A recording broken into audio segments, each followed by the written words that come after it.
Too much time, too little to do. Let's make the most.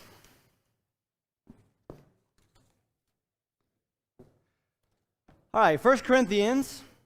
Start with a little bit more of the outline that we have done so far. And see if you can stare at this for 20, 30 seconds while I find 1 Corinthians. And then tell me what goes in the blanks. All right, the first 9 verses of chapter 1, what do we call that? The introduction to the book. The first 6 chapters, Paul is responding to reports that he has heard about what's going on in the church of Corinth. 2 main sections within chapters 1 to 6.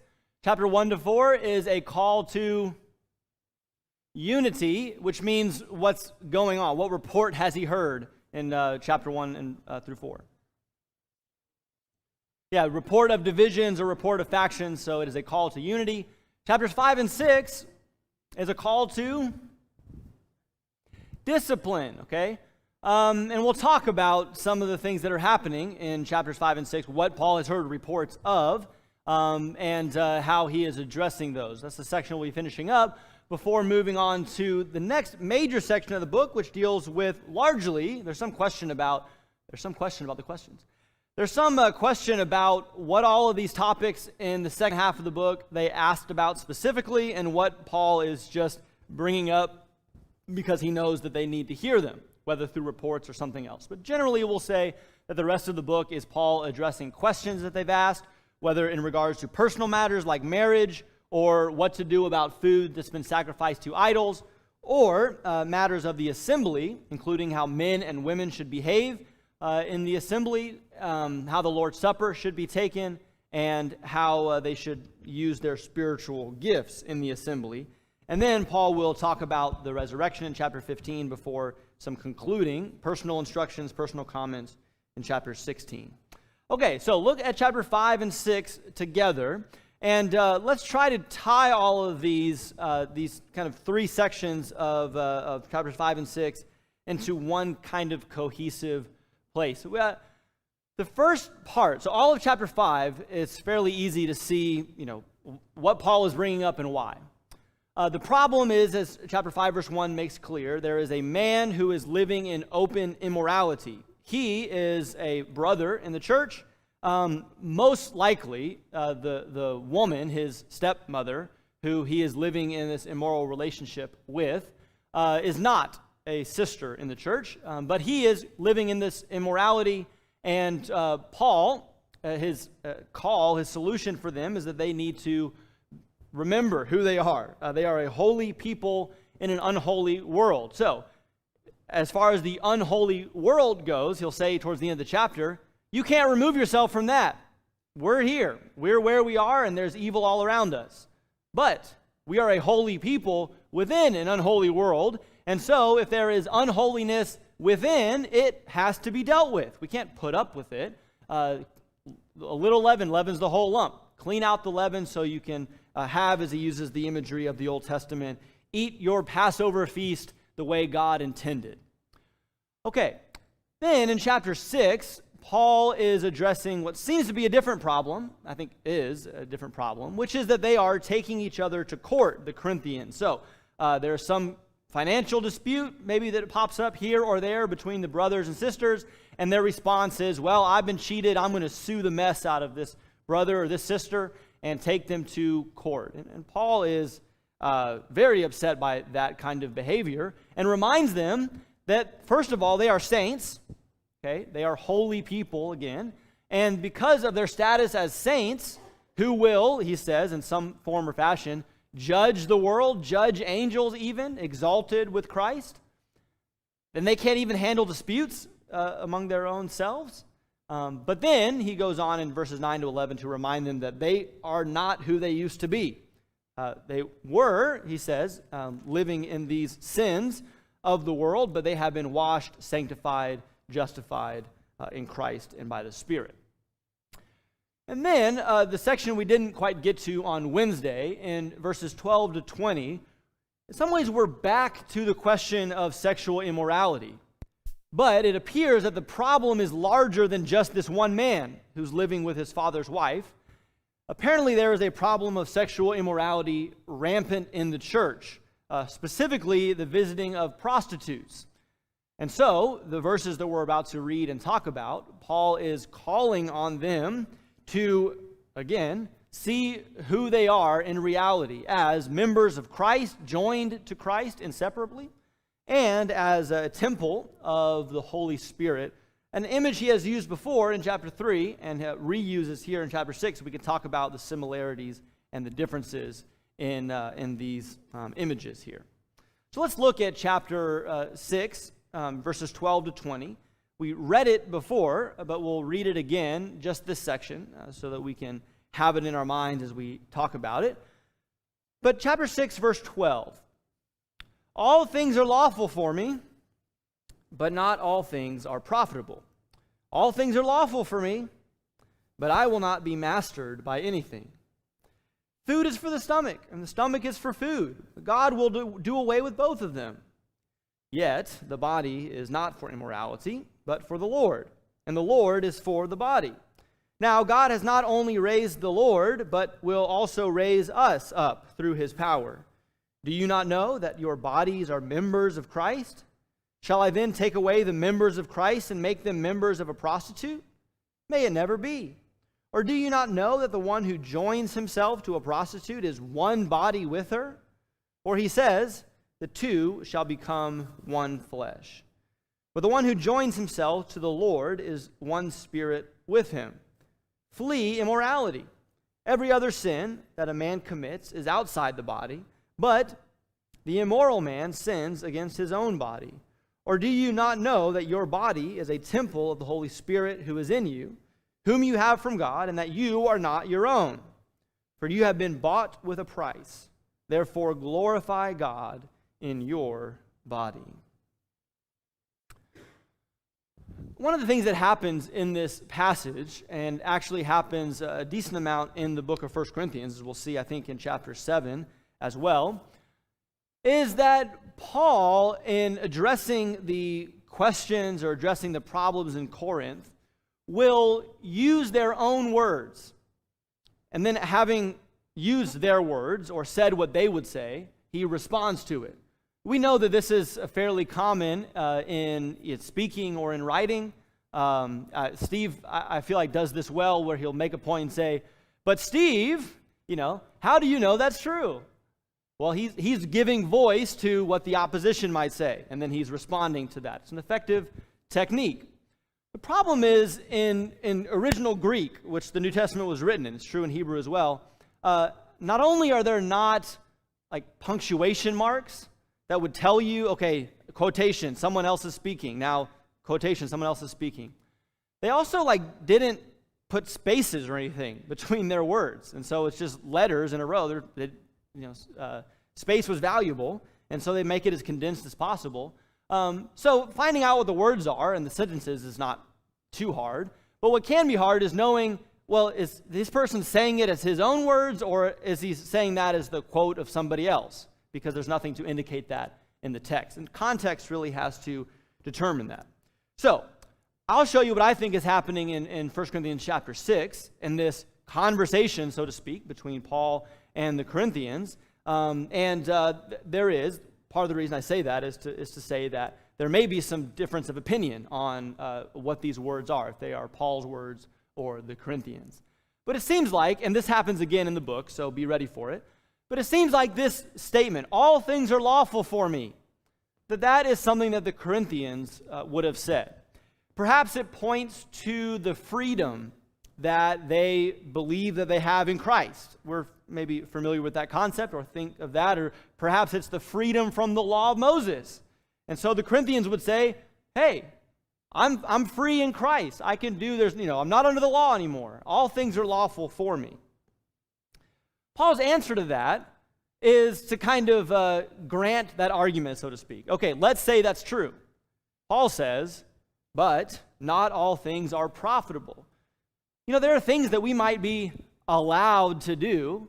By the way, that's kind of like our favorite way to approach anything. It's like, am I allowed Is it a sin to do this? It's like that's the only question that we ask, the only question that matters. Paul says, well, what about if it's beneficial? What about if it's profitable for you? Sure, all things are lawful, perhaps, but not all things are profitable. He repeats their words, all things are lawful for me, but he says, I will not be mastered by anything. Something that is okay to do, if it controls me, if I'm addicted to it, if I'm dependent on it, as a servant of Christ, that is a problem. And so Paul says, okay, even if all things are lawful, we don't want to be controlled, mastered, dominated, brought under the power of anything. Before we go any farther, hopefully we see how this is going to be applied, or how this would be applied to the question of sexual immorality. Okay, Paul is going to say, so don't misunderstand me or Paul. Paul is going to say, and just shortly, flee immorality, get away from it, don't do it, stay away. But for Paul, there's other things to be said than just abstain, don't do it. He wants to get to the deeper issues, which is that as a Christian, I need to be thinking about everything I do and thinking about whether it is good for me, good for other people, and also if we're going to talk about freedom, I'm free in Christ. I can go see this movie or listen to this music, whatever. There's no law against me, no law. Well, what about as servants of Christ, the power that we are brought under, or the influence, or the addiction that we might be creating for ourselves? Okay, I'm kind of getting away from the conversation here. But you see how this could be applied to sexual immorality. Yes, don't do it, but there are things deeper that Paul wants the Corinthians to think about. Well, the next couple things that are said, I believe, are also the words of the Corinthians. I believe that in verse 13, when it says, food is for the stomach, and the stomach is for food. That's the Corinthians' way of offering a justification for sexual immorality. Have you ever heard anything like this or thought anything like this yourself? Say, well, sex is just a natural urge. It's a natural desire that I have, just like eating. God created me with this desire that I have, so what's so wrong about it? I need to fulfill it, just like I need to eat. That's what, I have a stomach. God created food so that we would eat it. God created my stomach so that I'd eat food. God created my body that I could fulfill these appetites that I have. But I also believe the next statement is the Corinthians speaking as well. Not only would they say, oh, well, the body is meant to be used for these appetites, and, by the way, in the end, God's going to do away with it. He's going to destroy the stomach and the body and all of that. So what does it matter what we do with our bodies? This seems to be not only a problem with the Corinthian church, but other churches that are addressed in the New Testament. This idea that the body is just like totally bad, it's totally wicked. A common phrase in Greek philosophy was that the body is the prison house for the soul, and the body is worth nothing, it's just evil, and really what we're waiting for is to be liberated from our bodies and not have a body anymore, so our soul, which is the real me, can exist on forever and ever, whatever. This is like a Christian version of that. They say the body doesn't really mean anything. God's going to do away with it. And it has these desires, so we should fulfill them. Paul first addresses the first of those. He says, no. The body is not for immorality. God didn't create the body for sin. And vice versa. The body is for the Lord, and the Lord is for the body. God created us, that is our bodies, souls, and our spirits. They belong to Him, and so that means something. But more than that, he goes on in that same, in the next verse, in verse 14, to say, there's a resurrection, by the way. Our bodies, like the body of our Lord, will come up out of the tomb, and we will be resurrected. We'll be raised, just as the Lord was raised. And so, our bodies are not just, well, at some point they're going to go away, and so it doesn't mean anything. No, our bodies have, in that sense, eternal significance. God will raise them. And so we can't just treat them the way we like or do with them what we like, knowing the plan that God has for us. Okay, we can stop here if you have questions. I'm happy to field any questions now or later about any of this. But before we move on to what Paul continues to say in verse 15 and following, any questions or comments about this?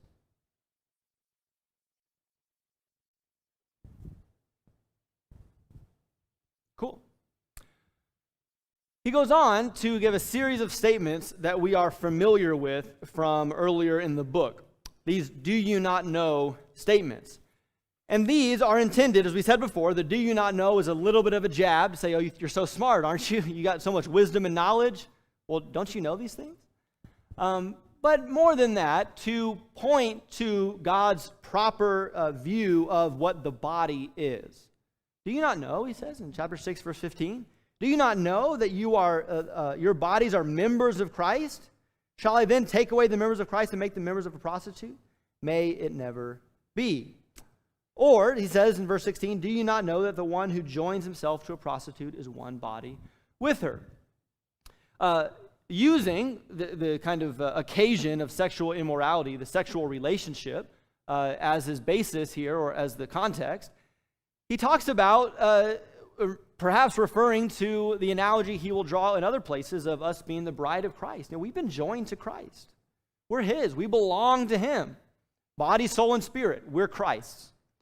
So in being married to Christ, we're going to take our bodies and join them to a prostitute, join them to someone in immorality. Do you realize what you're doing?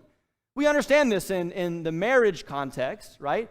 That there's something powerfully destructive about someone who is bound body, soul, and spirit to their spouse, who tearing that apart makes that same sort of fusion, body, soul, and spirit, in sex with somebody else with whom they don't have that covenant relationship.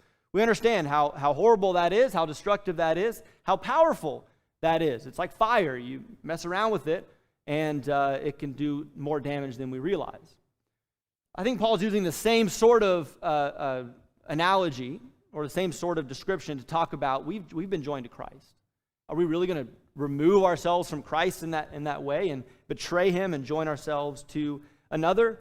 And the logic for all of that goes back to Genesis. And again, as Paul will quote from Genesis 2 and Ephesians 5 to describe the relationship between husbands and wives and Christ in the church, he again refers to this, the two shall become one flesh, to say we're joined to Christ, let's not be joined to another. By the way, in the ensuing verses here, in verse 17 and 18, verse 17, the one who joins himself to the Lord is one spirit with him. So we get that idea of unity.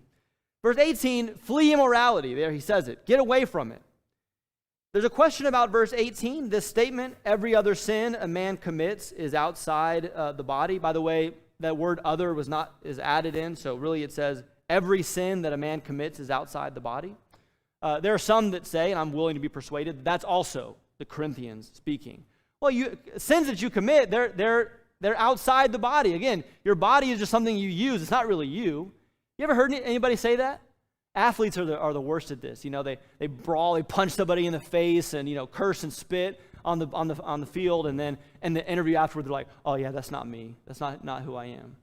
Like, well, no, like we saw you doing that on the field. That is you. That is who you are. We try to do that too. It's like, oh, well, that's just not me. That's not me. It's not who I am. Well, no, what you do is who you are. And you can't say, oh, well, every sin's outside the body. Doesn't matter what I do. No, Paul says, in particular, sexual sin is a sin against your own body. There's an accountability there that you have, not only to yourself, but then carrying on in verse 19, do you not know that your body is a temple of the Holy Spirit who dwells in you? I do think that here, because of the context of sexual immorality, the body, when he says body, he is referring to, at least primarily, referring to my body, okay, as part of God's temple, or God's temple where his Spirit dwells. Remember back in chapter 3, Paul was talking about building the temple of the church and saying that the church is a temple. We're building a temple. The body is a temple. That's really the group of people are a temple. Here, I think he is referring to the body, although it's interesting that all of the yous and yours in this section are all plural. He's not really trying to separate people out by individuals, okay? He's saying, y'all all together, who you are, again, body, soul, and spirit, y'all belong to God. You're a temple of God's Spirit. And so, therefore, glorify God in your body. And I wouldn't be surprised if Paul, in saying your body is a temple of the Holy Spirit, is doing a little bit of double speak's probably not the right word, but kind of an overlapping of meanings. Our physical bodies are temples, or maybe are collectively the temple, like living stones pieced together, as 1 Peter 2 describes. But also using that to refer to our responsibility collectively as the body of Christ in a way as well.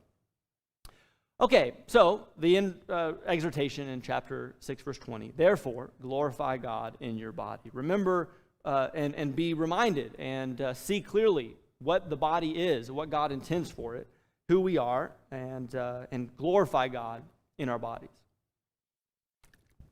Questions, comments? Basically done with chapter 6 here. So anything you want to say about the text before we move on? We're going to discuss some overall things, but anything about this section of text here? Yes, Michael?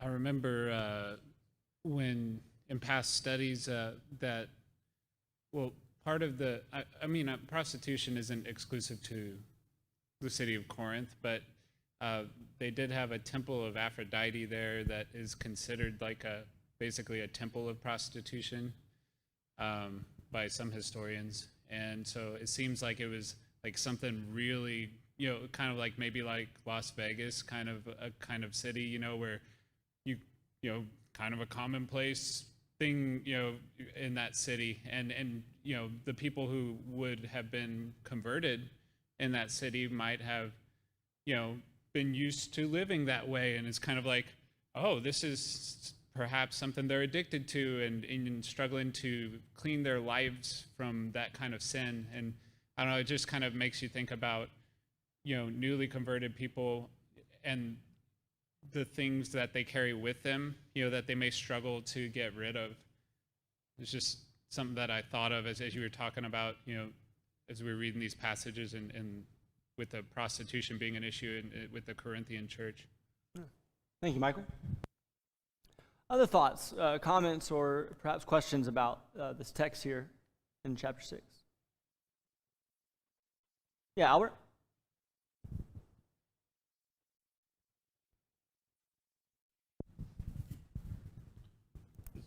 Thought that popped in and seems to be prevalent with the Corinthians and then us today is the beginning of situational ethics. And if you drink a Diet Coke and eat a candy bar, they wash each other. So expediency is the word that comes to mind. But if I understand correctly, when expediency is ever used in a spiritual scripture sense, it doesn't mean that you have liberty to go against God's law. If our elders implement an expedient like we observe giving of our means when we gather together as an expedient, we don't have the liberty to ever have the expedience be against God's will. And it seems like it's a battle with them at this time of justifying. So we got a temple, we got food, and we're also commanded to do this. And it seems like it's still prevalent today. We struggle with that. Thank you, Albert. Yeah, Michael.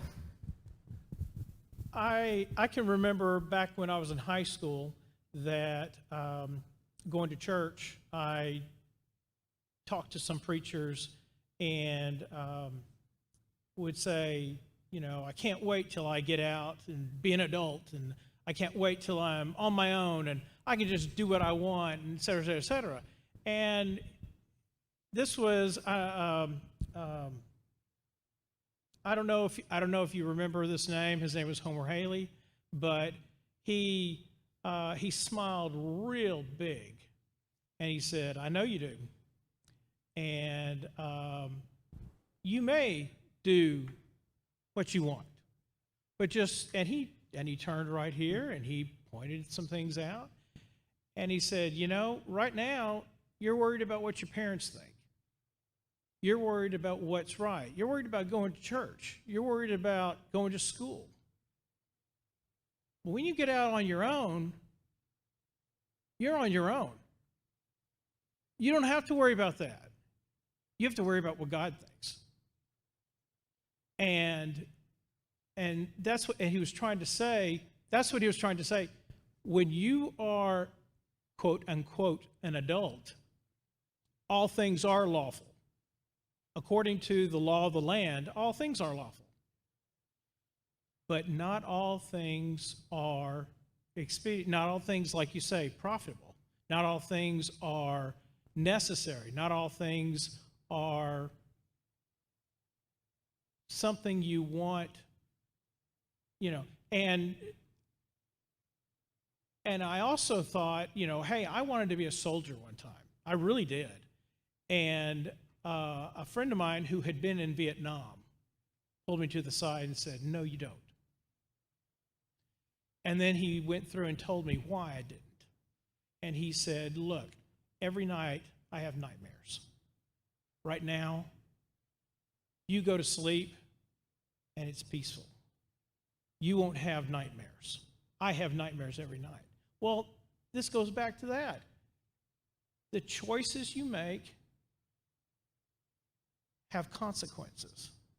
And when you get grown, or when you are an adult, you have to consider, okay, this is lawful, but is it good for me?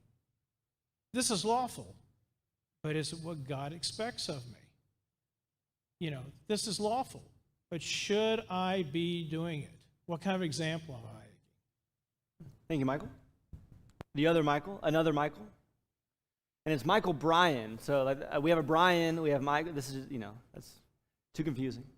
Thank you all for your contributions. To return to this overview of 5 and 6, here's what I think may be going on. When you look at this and think, okay, is this all one conversation that Paul is trying to have? Does this all somehow fit together? If so, how? When you look at chapter 5 and then you look at the end of chapter 6, that makes sense. Okay, it's a discussion of immorality in the church in chapter 5, and then he comes back to that in chapter 6. But what about this whole thing of lawsuits right in the middle? It could be that the lawsuits, while not exactly connected to what's happening with the sexual immorality, it could be that the lawsuits are a way for Paul to highlight what really matters to the Corinthians. Okay, Albert and I were talking about some of this on Wednesday night, right?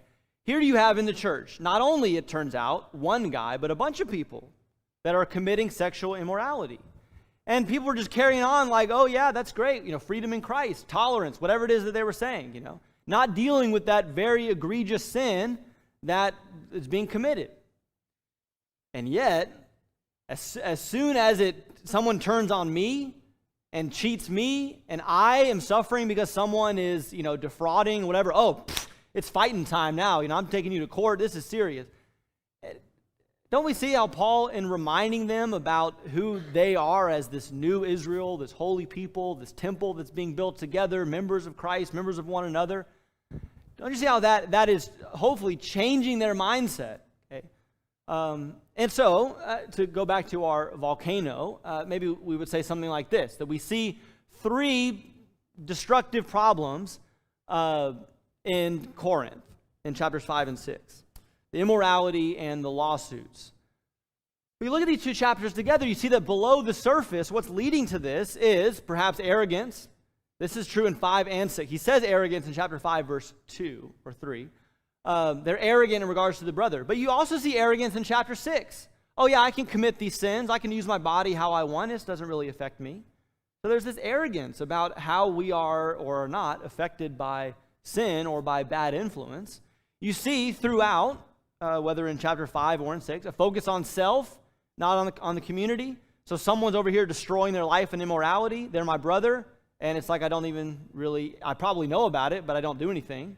And yet when somebody else, steals from me, then I take it seriously. Okay? Or even personally, thinking about, well, I can sin, I can commit immorality, I can look at pornography, I can, but that doesn't affect other people. That doesn't affect my brothers and sisters in the church. Paul says, well, wait a second. No, that's not true. Wrong views of the body, misunderstanding of that, which again could be connected to some cultural ideas in Greek society. And then, this strikes me, how many times, the things that happen, to a person in the church or out, problems that are caused that end in an affair or in some kind of abuse or any of these bad situations we hear about. We try to figure out all the underlying causes, what's happening, psychological reasons. It strikes me that a lot of times it's just we can't control our sexual desires. We don't have them under control. And so we keep coming back to them. They keep causing problems. And in the end, I see the church in Corinth in 1 Corinthians 5 and 6, and I just say, on some level, they just can't control their sexual urges. And that's a problem. Okay, so yeah, they need to get all this other stuff figured out in terms of how they view the perspective. But you can have the right, I understand the nature of the church perfectly. But if I can't control my sexual urges, well, then I'm going to destroy myself, my family, and my church. And so I think all of that comes into play. And so, as we've said, the solution for Paul is not just to correct the behavior. He doesn't say, okay, send me what's it called? Send me the legal brief, from the lawsuits. I'll settle it. I'll tell you who gets what, and I'll give you advice on how to, on your marriages. No, Paul's solution is to remind them about who they are. It's God's holy people. And for us, I think as we think about benefiting from our study of this passage, the goal of this class being to understand what's going on in Corinth, understanding how Paul addresses that so that we can then change our own lives by taking what he says and making it real in our circumstances. So I wonder, I'll give you maybe 2 or 3 minutes to share something if you have it. How, when it comes to immorality, when it comes to sexual sin, and when it comes to the way that we interact with each other as brothers and sisters in the church, how can we break away from an individualistic mindset, which is very popular in our society and in our nation and in our culture? We're individuals, and that has affected our Christianity, I think, clearly. How do we break away from that and develop a community mindset? Again, specifically in regards to immorality, sexual sin, or the way that we interact with one another. What do you think? Any thoughts on that?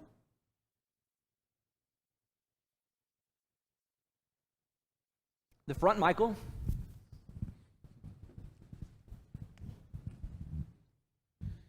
I think it mostly, one huge thing that it boils down to is it's learning to love.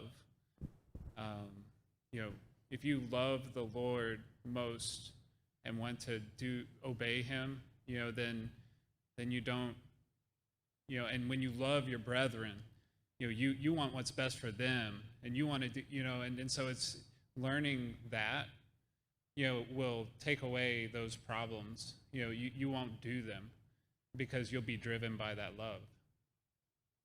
Okay. Thank you, Michael.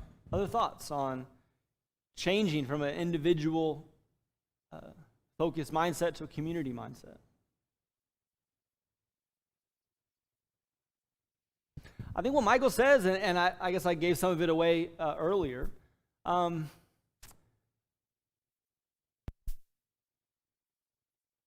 the existence of sexual sin in the church is almost like a guaranteed, okay? That you could base that on statistics, on research, or just on human nature, okay? There either has been or is or will be sexual sin in the church, okay? And we need to think about our responsibility as brothers and sisters towards each other in the way that we think about that. Take the word love that Michael uses. Should love be a motivation for me to keep my life as pure as possible sexually? Well, yeah, a love for my wife and my family, but love for others, my brothers and sisters as well, knowing the destructive consequence of it. So we ourselves should be motivated, knowing who we are. I'm a part of this holy temple of God. I'm part of this holy Israel, eating the Passover meal, in an unblemished way. I need to keep myself pure. That's kind of like chapter 6. Bring that to chapter 5 and say, well, what if someone else is in sin? Do I know that? Is maybe the first question.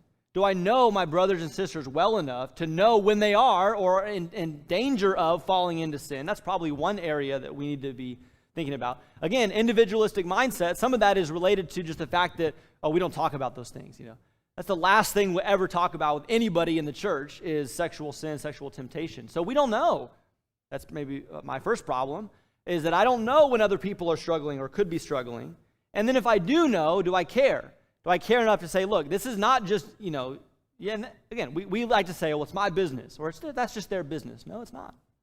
It's all of our business because we are joined together, members of Christ, of one another, of the temple of Israel, so on and so forth, yada, yada, yada.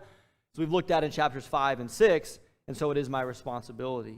But unfortunately, we, like the Corinthians, only, react to something that someone else is doing in the church when it's, unfair for us, okay? Someone says something that offends us or says something that upsets us, then we want to go to the elders. Then we want to, talk to them or usually talk to other people about them is how that works. That's the first part of chapter 6. That's what we're busy with. But with chapter 5 and the last part of chapter 6, let's be responsible for each other and helping each other to be the pure, holy people and temple of God that he has called us to be. Okay, enough on that.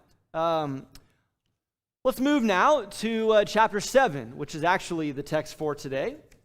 But I think we're doing fine. We have scheduled today and Wednesday to talk about chapter 7, so I think we'll be all right. Hopefully we'll at least get a chance to talk about this first section of 1 Corinthians 7. Dan, what time are you going to ring the last bell? At 12. Okay, cool. So 10 minutes. We'll see what we can do here. A few things to say generally before we read this first part of 1 Corinthians 7. A few things to say about it. One, these are questions, these are instructions, teachings about marriage. It should be noted that Paul is addressing specific questions and or specific circumstances that are happening in Corinth. Okay. Now, why do I say that? Some people will want to point to that and say, therefore, 1 Corinthians 7 doesn't apply to us. That was for some special circumstances in Corinth. No. It's not the point. We'll see that. Paul says, my instructions are for all the churches. But it's I was thinking about this. It's like, okay, your parents teach you about, you're relying on your parents to teach you about, marriage, what the rules are, what God's expectations are, okay? There are times when they just sit you down and say, here's what you need to know, boom, boom, boom, here's, what God says about marriage, okay? And then there are times when you hear them on the phone talking to somebody, and you're just hearing their side of the conversation saying, okay, that's true, then do this. Okay, well, this is what God wants, right? Well, you see there's a difference between those two. The phone conversation can be helpful if you understand the context of the conversation, okay? If you just take the stuff that they've said in that one part of the conversation and say, oh, well, you said I could do this, or this is true. They would say, no, don't you remember all the things that I laid out for you when I told you this is what God expects about marriage? Okay. Good analogy or not, that's what I think of, okay? The Corinthians have written Paul. They seem, as we'll see in the first verse of the chapter, they seem to have a misunderstanding about marriage and the roles within marriage. Throughout the chapter, you'll see the verses listed here. You'll see when Paul kind of shifts gears and says, okay, now for this group. Now if you're in this circumstance. Now in this case. And so he's addressing the various situations that they have. But everything Paul says here must be read in light of what Jesus, among other people, but we'll just stick with the Lord here. Everything Paul says in these situational instructions has to be read in light of what Jesus says about marriage. You can look at Mark chapter 10. You can look at Matthew chapter 5 in the Sermon on the Mount. You can look at Matthew chapter 19 or his command in Luke chapter 16 and verse 18. And so if we want to go to 1 Corinthians and take something Paul says and say, oh, well, Paul says I can do this, and that is a direct, contradiction of what Jesus has already laid out in his teachings on marriage, well, then we're far off on that. Anyway, so that's just to set up a little bit of what we will see. And I think that we'll see there is harmony between what Paul says and what Jesus has said. He'll mention that himself. All right, this says 7:1-24. Maybe we'll read all of that on Wednesday, but let's start with just the first 7 verses of 1 Corinthians 7, so I can point out some things here, so at least get a little bit of the way through our text this morning. 1 Corinthians 7, verse 1. Now concerning the things about which you wrote, it is good for a man not to touch a woman. But because of immoralities, each man is to have his own wife, and each woman is to have her own husband. The husband must fulfill his duty to his wife, and likewise also the wife to her husband. The wife does not have authority over her own body, but the husband does. And likewise also the husband does not have authority over his own body, but the wife does. Stop depriving one another, except by agreement for a time, so that you may devote yourselves to prayer and come together again, so that Satan will not tempt you because of your lack of self-control. But this I say by way of a concession, not of a command. And I wish that all men were even as I myself am. However, each man has his own gift from God, one in this manner and another in that.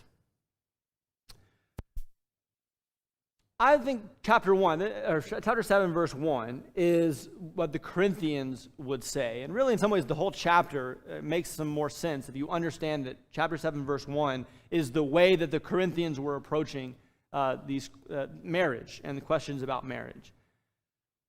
The Corinthians would say, it is good for a man, and by that I mean a married man, not to touch or not to have sex with his wife. Okay?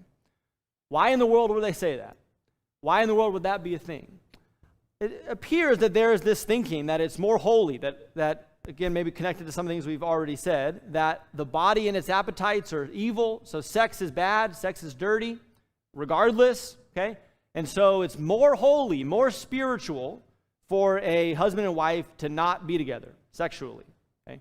That, I think, is what they have said and what Paul is alluding to in chapter 7 and verse 1. And I think a lot of what they would think or say about the various circumstances comes back to this principle, and Paul is going to be addressing it in light of this. So what's Paul's response to that? He says, no.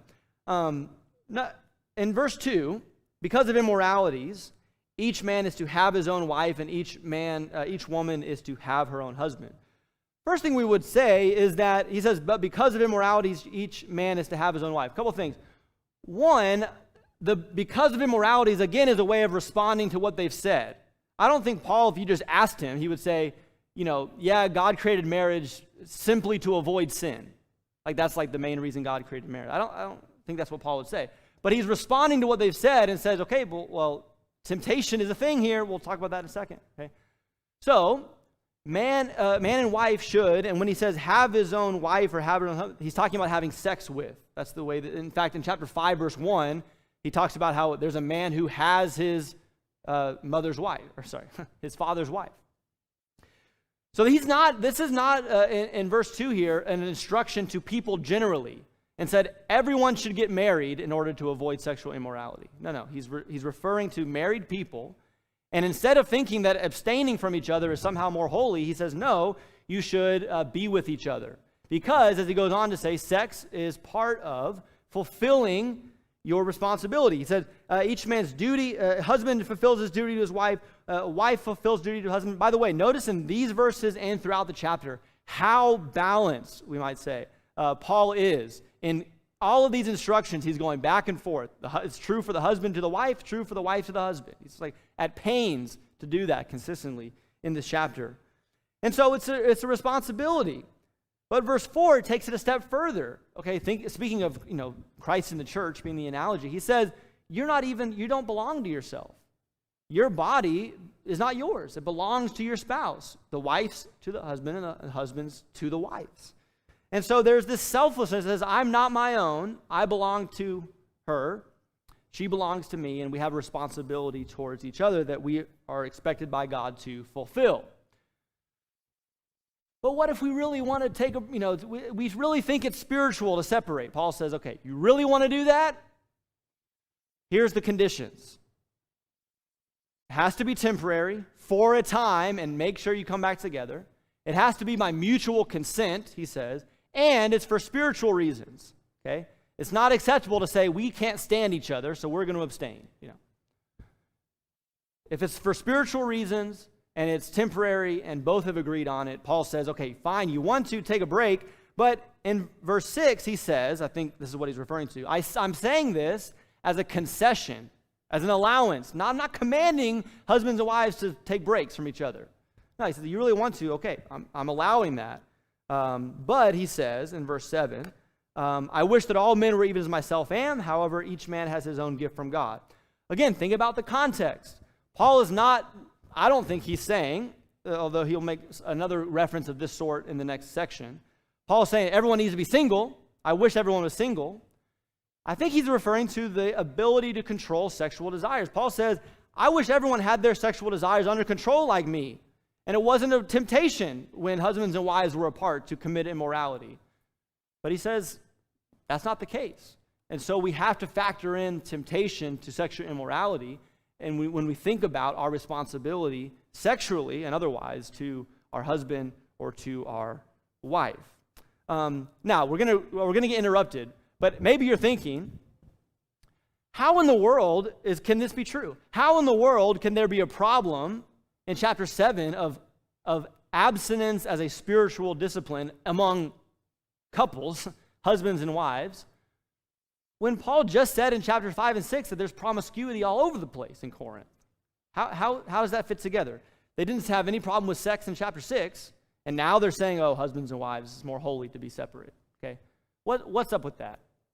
Two things I'll say. If we need to start here on Wednesday, we can. One is, don't forget the Corinthian church had their problem with divisions. Maybe this is one group was saying one and one group was saying the other. Maybe one group was saying, oh yeah, the body's dirty, the body is evil, it's just physical stuff which is not holy, therefore do what you want with it. Go to the prostitutes, sleep around, doesn't matter, that's the body. And then there were others that were saying, the body is dirty, it's nasty, it's sinful, therefore don't engage in its lust. And even with your wife, sex is bad. Okay, so maybe that's what it is. It's just divisions, one group, one the other. Maybe we'll start here.